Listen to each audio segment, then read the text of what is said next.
dokter sudah bersiap-siap akan memindahkan ibu saya ke rumah sakit lagi yang lain yang lebih lengkap. Namun Masya Allah tiba-tiba semuanya terjadi begitu saja.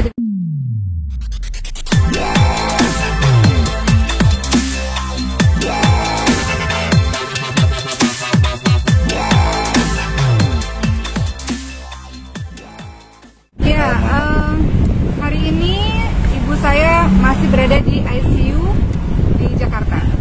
Alhamdulillah kemarin pulang ke Indonesia, ke Jakarta dengan lancar. Ibu dalam keadaan yang terlihatnya baik, Alhamdulillah. Dan saya pikir ibu hanya masuk ke ruang rawat inap biasa. Jadi setelah sampai mendarat di Bandara Jakarta, Bandara Soekarno-Hatta, kami langsung bawa ke rumah sakit. Ternyata dokter mengatakan ibu harus di ICU lagi, dikarenakan untuk observasi, dan sampai hari ini masih terus dipantau oleh dokter. Memang ibu ada jantung ya, teman-teman semua mohon doanya, dan disertai dengan penyakit-penyakit lainnya. Jadi sampai hari ini masih terus pengobatan lanjutan lah. Tadi saya juga sempat tanya sama dokter sampai kapan di ICU lagi.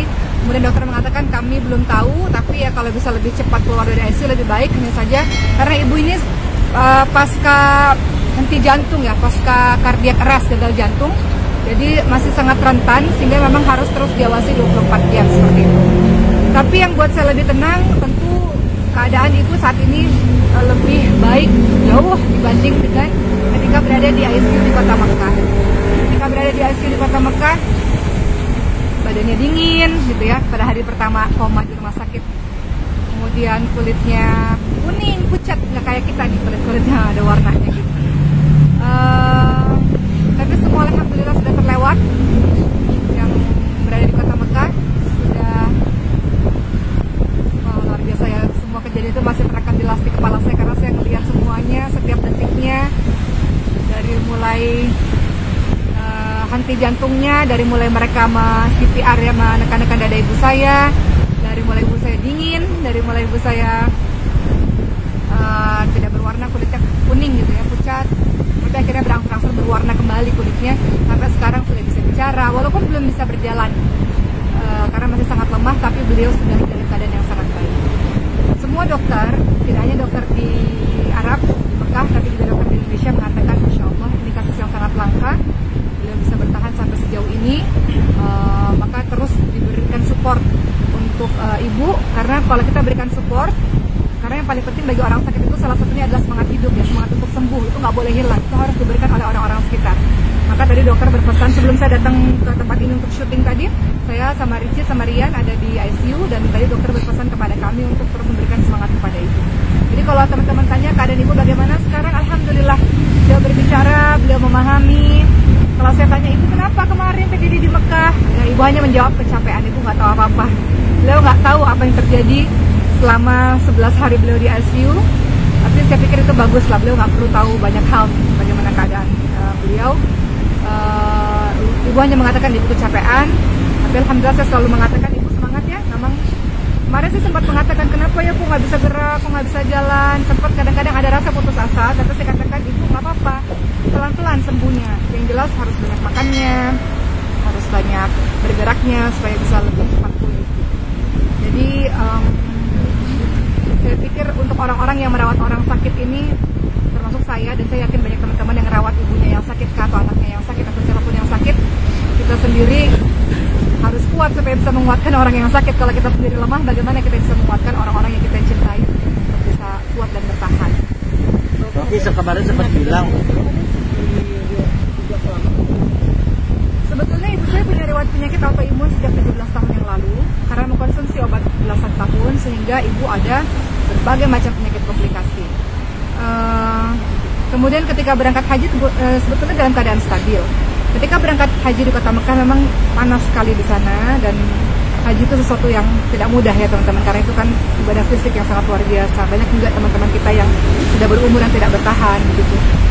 Ibu masuk ke rumah sakit di Kota Mekah itu 2 kali. Pertama kali dirawat 5 hari, kemudian berikutnya dirawat 11 hari di ICU. Kemudian yang ingin saya katakan pada teman-teman semua, saya jadi belajar banyak untuk kehidupan saya pribadi teman-teman. Saya nasihat diri saya sendiri untuk kita selalu percaya bahwa ud'uni astajib lakum, berdoalah kepada Allah maka Allah akan jawab doa-doa itu, Allah akan perkenankan bagi kita. Dan doa terbaik salah satunya adalah di sepertiga malam terakhir. Ketika dokter mengatakan ini kasus yang sangat sulit, sangat berat, kami sudah memberikan yang terbaik dengan fasilitas terbaik, dengan alat terbaik, selanjutnya kamu hanya berdoa kepada Allah Subhanahu wa taala. Ketika saya sampaikan itu kepada adik saya, Dokter Cindy, beliau katakan sebetulnya itu dokter sudah gitu, maksudnya keluarga menerima apapun yang terjadi, Mbak Oki, kata beliau begitu. Kemudian yang saya lakukan adalah saya pergi jam 2 pagi ke depan Ka'bah, karena kebetulan rumah sakit kami satu gedung dengan hotel dan berdepan atau berhadapan dengan Masjidil Haram, Ka'bah itu berhadapan dengan Ka'bah lah istilahnya. Jadi setiap jam 2 pagi sampai pagi saya berada di Ka'bah, saya berdoa kepada Allah Subhanahu wa taala, dan banyak hal keajaiban yang terjadi. Yang tadinya dokter mau mengoperasi ibu saya untuk tindakan tracheostomi, pembolongan leher, karena ventilatornya sudah digunakan 9 hari, 10 hari. Kalau orang di ICU ventilatornya sudah digunakan lama, biasanya harus dibolongin lehernya. Saya sudah tanda tangan itu untuk operasi pembolongan leher atau tracheostomi. Kemudian dokter sudah bersiap-siap akan memindahkan ibu saya ke rumah sakit lagi yang lain yang lebih lengkap. Namun Masya Allah tiba-tiba semuanya terjadi begitu saja dengan ajaib. Tiba-tiba hari ke-10 ibu lepas ventilator, hari ke-11 tiba-tiba dokter bilang ibu sudah boleh pulang dari ICU. Jadi sebenarnya yang saya ceritakan kepada teman-teman ini lebih kepada hikmah dalam kehidupan yang saya jalani, bahwa selama ini mungkin kita sering dengar dari orang-orang ada keajaiban ini, keajaiban itu, tapi saat ini saya mengalami sendiri bahwa Masya Allah ada banyak hal terjadi di ICU, tapi ada banyak hal terjadi dengan kekuatan doa. Dan itu bukan doa saya sendiri, teman-teman semua. Kenapa saya dengan sengaja memposting cerita di sosial media, dan saya minta doa khusus untuk ibu saya kepada teman-teman di luar sana, karena kita nggak pernah tahu doa siapa yang dikabulkan oleh Allah untuk menyembuhkan orang-orang yang kita cintai. Begitulah, sekarang ibu saya, dokter dan suster di kota Mekah mengatakan, nanti banyak-banyak sujud syukur kepada Allah. Sekarang kamu pergi ke Ka'bah, kemudian beribadah kepada Allah, kemudian bersedekah kepada orang sebagai wujud rasa terima kasih atas keajaiban yang Allah berikan kepada kita.